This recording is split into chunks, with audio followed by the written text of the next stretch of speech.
आप सभी का स्वागत है। देखिए, आज मैं कुछ मेजर पॉइंट डिस्कस करने वाला हूँ। अभी तो ऑल इंडिया का सेकेंड राउंड समाप्त हो गया, अब थर्ड राउंड स्टार्ट होने वाली है। तो अभी तक जिन जिन बच्चों को कॉलेज नहीं मिला है, उनके लिए ये वीडियो बहुत ज़्यादा इंपॉर्टेंट है। वो इन वीडियो को बहुत अच्छे से देखेंगे। साथ ही साथ जिन बच्चों को कॉलेज अलॉट हो गया है, जिन्होंने अपग्रेडेशन में डाला है, उनके लिए भी ये वीडियो उतना ही इंपॉर्टेंट है। तो आप इसको बहुत अच्छे से देखेंगे। मैं क्या क्या पॉइंट डिस्कस करूँगा, ये पहले यहाँ लिखा हुआ, आप इनको पढ़ लेंगे एक बार। सबसे पहले आपको चॉइस फिलिंग में क्या मिस्टेक नहीं करनी है थर्ड राउंड में। आपको थर्ड राउंड में प्रेफरेंस कैसे बनानी है, किस किस बातों को ध्यान में रखने हैं। कटअप भी थोड़ा बहुत एनालिसिस करके आपको बताएंगे कि थर्ड राउंड का कटअप किया जा सकता है। और स्टूडेंट की गलतियों से सिखाएंगे आपको स्टूडेंट ने क्या गलती किया है सेकेंड राउंड तक, और थर्ड राउंड में क्या गलती हो सकती है। आप इसको बहुत अच्छे से ध्यान देंगे। सबसे पहले हम ये लास्ट वाला पॉइंट जो है, स्टूडेंट गलतियों से सीखते हैं। अभी तक बच्चों ने क्या गलती किया, मैं ऐसा ये वीडियो लाने का मेरा पर्पज़ था कि आज मुझे एक स्टूडेंट कॉल आया था जिन्होंने फर्स्ट राउंड में काउंसलिंग तो किया नहीं था, और वो सेकेंड राउंड में डायरेक्टली काउंसलिंग में पार्टिसिपेट किया। उनका रैंक देखिए, मैंने लिख के लाया हूँ यहाँ पे। उनका रैंक था 16,863। और इन रैंक वालों को इन्होंने प्रेफरेंस में ये ध्यान नहीं रखा कि किन्हें ऊपर रखना है, किन्हें नीचे रखने हैं। और ये बिहार का ही बच्चा है। इनको ना कॉलेज जो इनको लेना था यूपी, वेस्ट बंगाल या फिर झारखंड, इन साइड में कॉलेज लेना था। लेकिन इनको पता नहीं चला था प्रेफरेंस हम कैसे बनाएं और किन कॉलेज को ऊपर रखने हैं, किन्हें नीचे रखना है। इनको लगा कि यूपी का कॉलेज में मिलेंगे नहीं, वेस्ट बंगाल के मिलेंगे नहीं, झारखंड मिलेंगे नहीं। इन्होंने अपने चॉइस को अच्छे से सजाया नहीं, और इनको जो कॉलेज मिला वो तमिलनाडु में मिला। ठीक है। दूसरा बात कि जो मेरे द्वारा काउंसलिंग करवाए गए स्टूडेंट थे, उनमें से ऐसे भी बच्चे बहुत सारे हैं जिनका रैंक 18,000 प्लस है, लेकिन उनको मैंने यूपी में कॉलेज दिलवाया है और अच्छे अच्छे कॉलेज दिलवाए हैं। उसके बाद वेस्ट बंगाल में कॉलेज मिला है। मतलब मैं ये कह रहा हूँ कि ये जो रैंक इसके कितने अच्छे हैं, उनके बावजूद भी तमिलनाडु में कॉलेज मिला, जिनकी वजह से इनको कॉलेज छोड़ना पड़ रहा है। ठीक है। पहले बात तो फर्स्ट राउंड काउंसलिंग किया नहीं था, सेकेंड काउंसलिंग किया भी तो उनको अब कॉलेज छोड़ना पड़ रहा है। अब वो मेरे को कॉल कर रहे हैं और मेरे से प्रेफरेंस ले रहे हैं। इस बार मैं उन्हें एक बहुत अच्छे से प्रेफरेंस बना के दे रहा हूँ, जिनकी वजह से उनको अब कॉलेज यूपी में या फिर आप उसके नेबरिंग स्टेट में मिलने जा रहे हैं।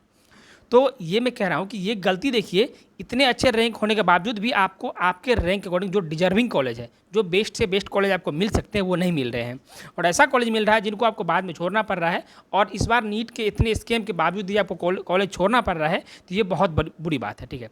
तो इन बात को ध्यान रखना है। अब ध्यान कैसे रखना है, तो ध्यान ये रखना है कि अब आपको प्रीफ्रेंस पे मेनली ध्यान देना है। देखिए, 2 राउंड गुजर चुका है, अब जो तीसरा राउंड है इसमें प्रीफ्रेंस पे क्यों ध्यान देना है, इसकी एक बहुत बड़ा रीज़न ये भी है कि थर्ड राउंड में यदि कोई भी कॉलेज आपको मिल जाता है, जैसे इन बच्चों को सेकेंड राउंड में कॉलेज मिला, इन्होंने तमिलनाडु का कॉलेज छोड़ दिया, यदि लेकिन यही चीज़ें थर्ड राउंड में एलिजिबल नहीं है। यदि आपको थर्ड राउंड में कोई भी कॉलेज मिलता है तो आप वो छोड़ नहीं सकते हैं। यदि आप छोड़ दिए तो आप एक्स्ट्रे राउंड में पार्टिसिपेट नहीं करते, एक्स्ट्रे नहीं, उसके बाद स्पेशल स्टेज जो भी राउंड है, किसी भी राउंड में आप पार्टिसिपेट नहीं कर पाओगे। चाहे जो भी कॉलेज है, BDS हो, MBBS हो, कोई भी कॉलेज आपको मिलता है, आप छोड़ देते हैं, आप आगे के किसी भी राउंड में पार्टिसिपेट नहीं कर पाएंगे। तो इसलिए भी ये ज़रूरी हो जाता है कि प्रेफरेंस आपको कैसे बनाने हैं। दूसरा बात कि प्रेफरेंस बनाने के बाद और भी किन किन बातों का ध्यान रखना है, अभी आपको एक बार पूरा अच्छे से समझा रहे हैं, आप समझिए एक बार। देखिए यहाँ क्या लिख के रखे हैं हम, know it before choice filling. Choice filling से पहले आपको किन किन बातों का ध्यान रखना है। ऑल इंडिया का बात कर रहे हैं, तो ऑल इंडिया में सबसे पहले ये देखना है, देखिए MBBS के बाद आपको PG भी करने हैं, क्योंकि आप जान रहे हैं सिंपल MBBS से आज कुछ नहीं होने जा रहा है, आपको PG करने ही करने हैं। तो आप उन स्टेट को चूज कीजिए जिनमें PG की सीट ज़्यादा हैं, और ज़्यादा के साथ साथ आपको उस स्टेट में PG की सीट पर 50% रिजर्वेशन भी मिलने चाहिए, क्योंकि ये रिजर्वेशन सारे स्टेट में लागू नहीं होते, कुछ ही स्टेट में है। उन स्टेट का आपको आइडिया होना चाहिए। साथ ही साथ फी स्ट्रक्चर का भी आइडिया होना चाहिए। ऐसा ना हो कि आपको कोई ऐसे कॉलेज में आप चले गए, ऐसा अलॉट हो गया, जैसे महाराष्ट्र का कॉलेज अलॉट हो गया, पंजाब का हो गया, जिनका फी स्ट्रक्चर बहुत ज़्यादा होता है और फिर आप नहीं लेने जा रहे हो। ठीक है। तो ये सारी गलतियां हो सकती है आपसे। आपके घर से कितने डिस्टेंस है, साथ ये भी ध्यान रखना है कि उस कॉलेज में बॉन्ड भी नहीं होने चाहिए, या बॉन्ड होने भी चाहिए तो 1 से 2 साल का हो, या फिर उससे ज़्यादा के बॉन्ड है तो वहाँ पे कितनी मतलब हमको लेने चाहिए नहीं लेने चाहिए, कितने के बॉन्ड कहाँ पे हैं, कितने साल के बॉन्ड नहीं है।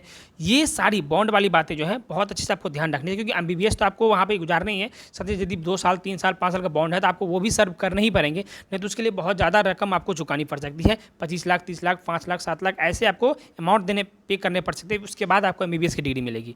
तो इन बातों को आपको बहुत अच्छे से ध्यान रखना है। हम आपको कुछ डाटा दिखा रहे हैं, आप उसको सुनिए एक बार। ये देखिए, ये जो डाटा है ये मैं कुछ स्टेट का डाटा आपके सामने शो कर रहा हूँ। ये उस स्टेट में जितने भी पीजी की सीट्स हैं, चाहे वो गवर्नमेंट में सीट हो, चाहे वो प्राइवेट में सीट हो, और टोटल सीट्स हैं, ये पीजी की सीट्स हैं। पीजी में जितने डिपार्टमेंट होते हैं, और तो गायने मेडिसिन सारे डिपार्टमेंट को कंबाइन करने के बाद ये सारे सीट्स हैं, ठीक है। तो ये सारे सीट का आपको आइडिया होना चाहिए। उसके अकॉर्डिंग आप असेंडिंग ऑर्डर में सजा लेंगे अपने स्टेट को, ताकि आपको एक अच्छे से सुविधा मिल जाए कि आपको किन स्टेट को ऊपर रखने हैं। इनके साथ साथ जो बॉन्ड की बातें मैंने आपको कही कि जैसे एम्स है, तो किसी एम्स में इंटरनल पीजी कोटा है, किसी एम्स में इंटरनल पीजी कोटा नहीं है। आप यहाँ देख सकते हैं दिल्ली के ऐसे कौन से कॉलेज हैं जिनमें 50% ऑल इंडिया के सारे बच्चे पार्टिसिपेट कर सकते हैं, कौन से सेंट्रल यूनिवर्सिटी है जिसमें इंटरनल पीजी कोटा है। ये बातें आपको ध्यान रखनी है। साथ ही साथ आपको ये भी ध्यान रखना है कि किस स्टेट में रिजर्वेशन की बात मैंने कहा ना आपको कि पीजी की सीट्स, सपोज ये पीजी की सीट्स है, ठीक है, पीजी सीट्स कितने हैं, उस पीजी सीट्स पे कहाँ पे रिजर्वेशन है, कहाँ पे रिजर्वेशन नहीं है, इन बातों का ध्यान रखना है आपको। कहाँ पे सर्विस बॉन्ड है, कहाँ पे सर्विस बॉन्ड नहीं है, यदि है तो कितने साल के हैं, नहीं कर रहे हैं तो कितने पैसे आपको चुकाने पड़ सकते हैं। ये सारा डाटा मैं आपको कुछ यहाँ पे डाटा दिखा रहा हूँ, मेरे पास पूरा कंप्लीट लिस्ट है। मैं ये डाटा जो कह रहा हूँ कि ये सारे डाटा को कंबाइन करते हुए बहुत अच्छे से ध्यान रखिए, आपको एक बहुत शानदार सा प्रेफरेंस बनाना है जो कि आपको थर्ड राउंड में डालने हैं, ताकि आपको थर्ड राउंड में जो भी कॉलेज आपको मिले तो वो आप छोड़ो नहीं, क्योंकि यदि आप छोड़ देते हो तो फिर आगे किसी राउंड में पार्टिसिपेट ही नहीं कर पाओ, तो फिर आपका काउंसलिंग करवाने का कोई मतलब नहीं रह जाता है। तो हम आपको एक बहुत अच्छा सा प्रेफरेंस बना के दे देंगे कि आपको कौन कौन से कॉलेज, यदि आपके पास ये डाटा है आप खुद बना लो, यदि आपके पास नहीं है आप मेरे से भी सजेशन लेकर के बहुत अच्छे से प्रेफरेंस बना सकते हो, ठीक है। मैं इसे इसलिए कह रहा हूँ क्योंकि हो सकता है कोई ऐसे बॉर्डर लाइन में बच्चे होंगे जिनको कॉलेज तो मिला नहीं होगा फर्स्ट सेकेंड राउंड में, अब वो सोच रहे हैं कि मुझे कहीं ना कहीं बीडीएस की सीट भी मिल जाए तो हम ले लेंगे। हम आपको टॉप बीडीएस के कॉलेज सजेस्ट करेंगे जो आपको एमबीबीएस के नीचे रखने हैं। देखिए किन किन एमबीबीएस कॉलेज को अच्छे सजाने हैं, किन एमबीबीएस कॉलेज को रैंडमली भर देने हैं नीचे, किन मतलब उसके बाद बीडीएस कॉलेज में कौन से टॉप कॉलेज को ऊपर रखना है, किन को नीचे रखना है, किन को रैंडमली भर देना है, ये सारी बातें हम आपको समझाएंगे और पूरा प्रेफरेंस हम आपको बना के देंगे, ठीक है। तो इनके लिए आपको क्या करना होगा, कैसे आप हमसे ये प्रेफरेंस ले सकते हो, हम आपको समझाते हैं।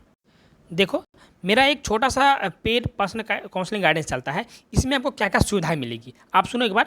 इसका प्राइस बहुत मिनिमम होगा और लास्ट राउंड चलने वाले हैं, इसलिए और मैं इसका प्राइस ड्रॉप करने जा रहा हूं। पहले आप ये देखो कि आपको क्या क्या फैसिलिटी मिलेगी। सबसे पहले कि आपको पूरे स्टेट वाइज हम आपको पूरा प्रेफरेंस लिस्ट प्रोवाइड कर देंगे, किस स्टेट को ऊपर रखना है, किसको नीचे रखना है, कैसे सजाने हैं। दूसरा कि थर्ड राउंड के बाद अब जो भी राउंड आने वाली है उसमें जो भी कंप्लीट गाइडेंस आपको देंगे, कब आपको क्या रूल है, क्या रेगुलेशन है, क्या क्या है, क्या आपको कब लेने हैं, क्या नहीं लेने हैं, ताकि किसी भी तरह से आप ट्रैप ना हो, क्योंकि काउंसलिंग के लास्ट में बच्चे ट्रैप हो जाते हैं। तो आपको इस ट्रैप से बचने हैं, हम आपको पूरा गाइडेंस करेंगे।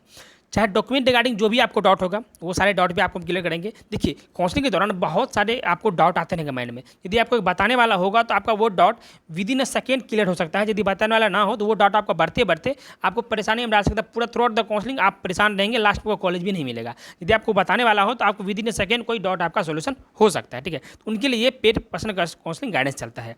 इसमें क्या है कि आप इसमें मल्टीपल टाइम कॉल फैसिलिटी है, आप हमको multiple time directly call message करके सारी बातें पूछ सकते हो। आपको एक पर्सनल व्हाट्सएप ग्रुप एक्सेस मिल जाएगा जिनमें सारी सुविधाएं, सारी इन्फॉर्मेशन, सारे पीडीएफ, सारे रूल रेगुलेशन सेंड करते रहेंगे जो आपको मिलता रहेगा। देखिए अभी तक इनका प्राइस 999 था, लेकिन अब ये थर्ड राउंड चलने वाले हैं तो मैं आपको ये प्राइस 499 पर अवेलेबल करवा रहा हूँ। आप सिर्फ 499 पे करेंगे, ये सारी सुविधाएं आपको मिल जाएगी। सिर्फ 499 यानी कि 499 पे आप पे करेंगे, आपको ये सारी सुविधाएं मिल जाएगी, ठीक है। तो आप यदि चाह रहे हैं ये परचेज करने के लिए तो आपको नीचे देखिए ये नंबर दिया गया है, इस व्हाट्सएप पे पहले आपको व्हाट्सएप करने हैं इस नंबर पे कि भैया मुझे आपसे पर्सनल काउंसलिंग गाइडेंस चाहिए, प्रेफरेंस लिस्ट चाहिए ऑल इंडिया का। सबसे पहले आपको व्हाट्सएप करना है, पहले आप कॉल नहीं करेंगे, कॉल बहुत सारे आते हैं, आपको पहले मैसेज करने हैं। उसके बाद हम आपको वहाँ पे पूरा प्रोसेस सजेस्ट कर देंगे, कैसे आपको पे करना है, कैसे ऐड होना है, कैसे इनरोल करना है, कैसे आपको पर्सनल व्हाट्सएप ग्रुप पर एक्सेस मिल सकता है। उसके बाद हमें मेल भी कर सकते हो इस मेल ID पे।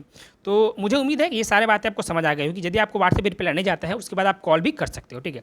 चलिए ये सारी बातें तो समझ आ गई। उसके बाद यूट्यूब पे सारी बातें जितनी भी इन्फॉर्मेशन आती है मैं सारा कुछ एक्सप्लेन करके एक एक करके बताते रहता हूँ।